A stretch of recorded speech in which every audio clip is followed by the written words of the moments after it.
proud to announce that I am selecting our Attorney General, Ashley Moody, to serve as our next U.S. Senator. All right, right now, you just saw it there, Florida Governor Ron DeSantis announcing the appointment to replace Marco Rubio in his seat in the United States Senate. Let's discuss with CNN political commentator Jamal Simmons and Republican strategist Doug Heye. Doug, let me start with you first. What do you think? We've heard so many names banted about, starting with Laura Trump some months ago. There was speculation she would run in North Carolina as well. It's she's 49 years old, a woman who's been elected repeatedly statewide. So, we're going to see releases from the RNC and the Senate Republican Conference saying why she's great. The DNC and the Democrats in the Senate are going to say why she's terrible. But the reality is she will be sworn in as a senator very soon. She's been elected by a pretty comfortable margin statewide in Florida before. She could be around for a long time. Yeah. And Jamal, I do want to ask you about something that Donald Trump put up on Truth Social. The president-elect suggesting he will blacklist anyone who has worked with or been supported by people who have criticized him. And you see the list of names there, people like John Bolton, Mike Pence, Nikki Haley, James Mattis, Mark Esper. What do you make of all that? I mean, Pam Bondi has said that there will not be an enemies list over at the Justice Department, but we're not hearing the same thing from Donald Trump about the White House. I'm shocked, I tell you. Listen, I think every president wants to make sure the people who work for him or her, soon to be her, hopefully, every president wants to make sure that the staff comes to work for them. Is going to be some people who, align with their views and their values, and people who support them. We all go through being vetted when we go to work in the White House, and they ask you questions about what you might have said, and they ask me questions about critical things I said about Joe Biden when I went to the Biden White House. But the question here is, are they hiring people who are going to exercise their best judgment on behalf of the American people and are going to try to fix the institutions that the American people want them to fix to make their lives better? Or are they just hiring people who are going to be stooges and flunkies for Donald Trump and do whatever it is he wants to do and not tell the emperor when he's not wearing clothes? That's the part that concerns me. It's not all the kind of back and forth about the what happens inside of an administration. The question is, what are they going to do for the American people that comports with why it is they elected him and sent him there? Yeah, and Doug and Jamal, I do want to play some of President Biden's final address to the American people last night. He warned that there's an oligarchy that is taking shape in this country. Let's listen. Today, an oligarchy is taking shape in America of extreme wealth, power, and influence that literally threatens our entire democracy.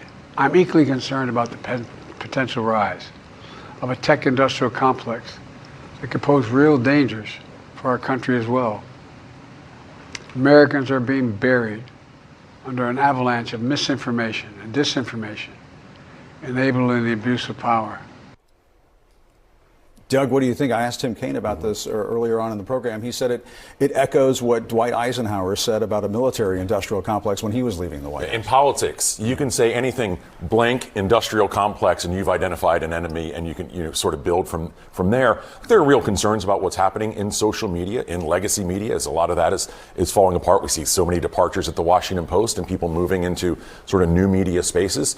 Right to be concerned about what's happening with TikTok and at X or Twitter, whatever you call it. But also, I think Joe Biden's whistling in the wind. A lot of people just didn't watch him or listen to him. I sure didn't. Jamal, what do you think? I think this is a speech that's going to stand for the ages. This is one of the fundamental questions of our time. How is it that we're going to deal with the extraordinary amount of wealth that is disproportionately going to just a very few people, the political power they're able to wield to do that, a president who can't be checked illegally at all by any of the things he's done. He's basically immune, as the Supreme Court says. So what you see is all this power sort of aggregating at the top of the scale with the elites. And you see people sort of saying, no, we want more. We want a country that's going to respond to us and do the things that we want. Donald Trump promised to be one of those presidents. But if you look at how they're stacking up, you look at how they're putting this all together, that doesn't seem to be the case. And I think they're setting themselves up to really have their clock cleaned in the next election, in the midterms, if the Democrats can get their act together and actually make a case about how they want to fix institutions in order to make them work for the American people, not just defend those institutions. All right, guys, hold those thoughts. I want to take a quick break. We'll talk about more of this after a quick break. Be right back. And I'm back with my panel. Today, confirmation hearings will be held for Trump's picks to lead HUD, the EPA, Interior, and Treasury. And Doug, at first it seemed like some of these more controversial choices like Pete Hegseth, RFK Jr., Kash Patel might not get confirmed. Now it appears they may all go through. Do you think any of these picks go down at this point? It's possible that one or two, but just that. And, because when things get involved with Donald Trump, we view them in a very different lens quite often. The reality is a Democratic president or a Republican president with a Senate of his own party gets almost all of his nominees through, if not all of them. And if they go to a floor vote, they do not lose. And so I think we have to start with that. And as we've watched these confirmation hearings like, yesterday and so forth, okay, you have these bombshell moments that get attention, but this is all about math. Yeah. Can you get 4 Republicans to vote no on any of these? And if you can't, they're confirmed. Yeah, I mean, Jamal, I'm trying to tick off the names in my head where you might get those 4. I mean, Susan Collins, Lisa Murkowski, maybe Senator Cassidy of Louisiana's bucked Trump in the past, maybe Mitch McConnell. But can you get all 4 of them on any one of these picks? What do you think? I doubt you're going to get all 4 of them on any one of these picks. The reality is, as Doug was just saying, the president is going to get most of what he wants. I think most of the damage that was done to these nominees happened before they actually got to the committee hearings. Now, we'll see what happens with people like Tulsi Gabbard and Kash Patel. I think those are ones where there's a lot of people in Washington who are very concerned about what it looks like to have an FBI that's under the thumb of Donald Trump for him to just sort of flick his finger and decide to go after people when they feel like it. I think a lot of people, Republicans and Democrats alike, ought to be concerned. I mean, think about what happened to Mike Pence, on January 6th. Donald Trump didn't care that he had been loyal, for 3 years and 11 and a half months. Yeah. He wasn't loyal on the day that he wanted him to be. So he went after him. So I think there are a lot of people who are concerned about that. But most of these other folks, I think they're probably going to get there. And the American people may find that they elected somebody who's going to lower their prices and deal with their anxiety about all the changes happening in America. And instead, they've got somebody who just wants to get money for his friends. Yeah, and going back to that Truth Social post that we were showing earlier, I mean, you mentioned Mike Pence. I mean, anybody who's worked for Mike Pence, apparently they're on this list too. Doug, I mean, are we going to have an administration that is just chock full of ultra loyalists?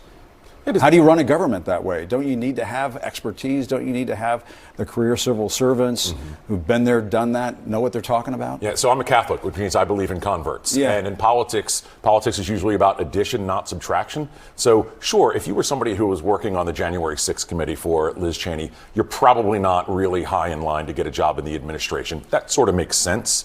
But to just say with a broad swath, I don't want any of these people, win some converts, and you can get real pros into some of these areas where you need them. And I did want to ask you about the story in the Washington Post this morning, Doug, and Jamal as well, what we may be seeing next week. The story is a deportation at light speed, how Trump's crackdown could unfold.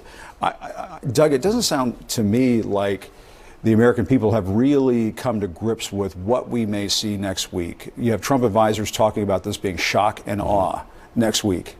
Well, 2 things. One, Donald Trump promises a lot of shock and awe, and that's very much a Hollywood production. And then sometimes the details aren't exactly what they were promised to be. Yeah. But also, immigration is on Donald Trump's favor. So what we see, what the reaction is, depends on what we see. If Donald Trump is able to outline, we got rid of these people who were drug dealers and kingpins and rapists and all these other things, people who are, actual criminals. Yeah. The public's going to applaud him on that. If all of a sudden we see administrations, Republican and Democrat, have deported criminal sure, but what migrants in the past. But what we could see Donald Trump do is what he does with executive orders in the past.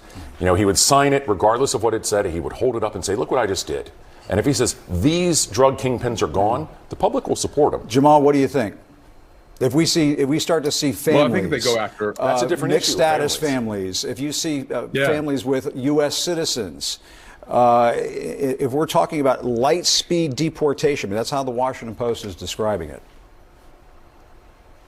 Listen, Americans have been unsettled by economic challenges that have faced them for decades. They've been unsettled by the kind of cultural changes they're still trying to sort of wrestle with and get their arms around.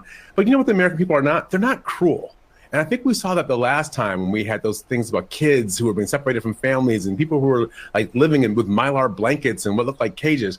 The American people aren't cruel. And if they have images or a sense that what's happening is real live human beings are being treated in a cruel and inhumane way, they're being American citizens are being deported to other countries because their parents are here without legal papers. I think if they see that, I don't know how that will survive over the course of time.